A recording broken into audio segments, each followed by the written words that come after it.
బంగ్లాదేశ్ మాజీ ప్రధాని బీఎన్పీ అధినేత్రి ఖలీదా జియా కన్నుమూశారు. గత కొద్ది రోజులుగా తీవ్ర అస్వస్థతతో ఆసుపత్రిలో చికిత్స పొందుతున్న ఆమె ఇవాళ తుది శ్వాస విడిచారు. ఖలీదా జియా బంగ్లాదేశ్ ప్రధానమంత్రిగా 3 సార్లు సేవలందించారు. అటు ఆ దేశంలో మొదటి మహిళా ప్రధానమంత్రిగా ఖలీదా జియా చరిత్ర సృష్టించారు. భర్త జియావుర్ రెహమాన్ మరణానంతరం రాజకీయాల్లోకి వచ్చారు ఆమె. అవినీతి ఆరోపణలు ఎదుర్కొని జైలు శిక్ష అనుభవించిన ప్రజాస్వామ్య పోరాటంలో ముఖ్య పాత్ర పోషించారు. తన పాలనలో కొన్ని కీలక నిర్ణయాలు తీసుకుని చరిత్ర సృష్టించారు. బంగ్లాదేశ్లో కేర్ టేకర్ గవర్నమెంట్ వ్యవస్థను జియా ఖలీదా ప్రవేశపెట్టారు. పదవి నుంచి దిగిపోయిన అనంతరం ఆమెపై అనేక అవినీతి ఆరోపణలు వచ్చాయి. అవినీతి ఆరోపణల కేసుల్లో 2018 నుంచి 2020 వరకు జైల్లో గడిపారు. ఇటీవల ఆమె కుమారుడు తారిక్ రెహమాన్ 17 ఏళ్ల తర్వాత బంగ్లాదేశ్లో అడుగుపెట్టారు. మరో కుమారుడు అరాఫత్ రెహమాన్ కోకో కొన్నేళ్ల క్రితం మలేషియాలో కన్నుమూశారు. బంగ్లాదేశ్ రాజకీయాలపై తనదైన ముద్ర వేసిన ఖలీదా జియా 1945 ఆగస్టు 15న జన్మించారు. బ్రిటిష్ ఇండియా బెంగాల్ ప్రెసిడెన్సీలోని దినాజ్పూర్ జిల్లా జల్పైగురిలో జన్మించారు. దీంతో ఖలీదా జియాకు భారత్తో బంధం ఉంది. దేశ విభజన తర్వాత ఖలీదా కుటుంబం దినాజ్పూర్ వలస వెళ్లారు. అక్కడే దినాజ్పూర్ పాఠశాలలో విద్యను అభ్యసించారు. ఇక 1960లో జియావుర్ రెహమాన్ ను ఖలీదా జియా వివాహం చేసుకున్నారు. 1981లో జియావుర్ హత్య తర్వాత ఖలీదా రాజకీయాల్లోకి వచ్చారు. రాజకీయాల్లోకి వచ్చిన 10 ఏళ్ల తర్వాత తొలిసారి బంగ్లాదేశ్ ప్రధానిగా బాధ్యతలు స్వీకరించారు.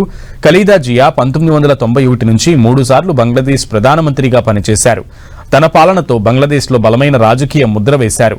జియా ఖలీదా భర్త మరణం తర్వాత రాజకీయాల్లోకి ఎంట్రీ ఇచ్చారు. అప్పుడు జరిగిన అల్లర్లు, తిరుగుబాటును బలంగా తిప్పికొట్టారు. 1983లో Bangladesh national party vice chairperson గా, ఆ తర్వాత ఏడాదే పార్టీ చైర్పర్సన్ గా ఎన్నికయ్యారు. ఆ తర్వాత జరిగిన 1986లో జరిగిన ఎన్నికల్లో ఖలీదా పోటీ చేయలేదు. 83-90 మధ్య ఖలీదాను అనేక సార్లు నిర్బంధించారు. ఇక 1991లో జరిగిన ఎన్నికల్లో బంగ్లాదేశ్కు తొలి మహిళా ప్రధానమంత్రి అయ్యారు ఆమె. తన పాలనలో స్వేచ్ఛాయుతమైన, నిష్పాక్షికమైనటువంటి ఎన్నికలను పర్యవేక్షించడానికి పార్లమెంటరీ ప్రభుత్వ రూపాన్ని, తాత్కాలిక ప్రభుత్వ వ్యవస్థను ప్రవేశపెట్టారు. ఖలీదా జియా మొదటి ప్రభుత్వ కాలంలో కొన్ని ప్రధాన ఆర్థిక సంస్కరణలను ప్రవేశపెట్టారు. ఇక 1991లో బ్యాంక్ కంపెనీ చట్టం, 1993లో ఆర్థిక సంస్థల చట్టం రూపొందించారు. అదే 1993లో ప్రైవేటీకరణ బోర్డు ఏర్పాటు చేశారు.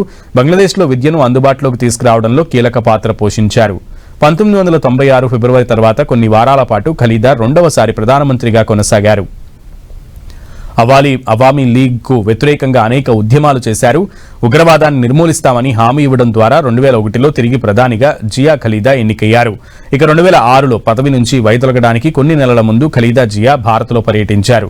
2007 అవినీతి ఆరోపణలపై ఆమెను అరెస్టు చేశారు. విదేశీ విరాళాల వ్యవహారంలో అవినీతికే పాల్పడినట్లుగా జియా ఖలీదాపై ఆరోపణలు వచ్చాయి. జియా చారిటబుల్ ట్రస్ట్ అవినీతి కేసుల్లో 2018లో ఖలీదా జియాకు 17 సంవత్సరాల జైలు శిక్ష విధించారు. ఇక 2012లో ఖలీదా భారత్ను సందర్శించారు. అప్పటి రాష్ట్రపతి ప్రణబ్ ముఖర్జీ, ప్రధానమంత్రి మన్మోహన్ సింగ్ ను కలిశారు.